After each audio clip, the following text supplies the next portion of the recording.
সাবেক প্রধানমন্ত্রী শেখ হাসিনাকে মা এবং নিজেকে সুযোগ্য সন্তান হিসেবে দাবি করে একটি চিঠি লিখেছিলেন আলোচিত অভিনেতা ও উপস্থাপক শাহরিয়ার নাজিম জয়। চিঠির উদ্দেশ্য ছিল পূর্বাচলে একটি প্লট।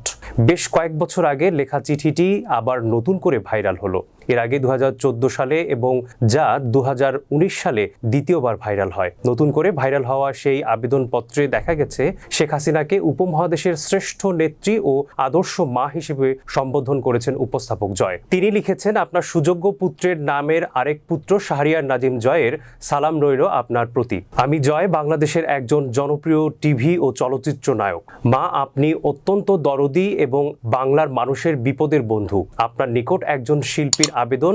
আমার সমসাময়িক সব শিল্পী পূর্বাচলে 10 কাঠা 5 কাঠা প্লট পেয়েছেন।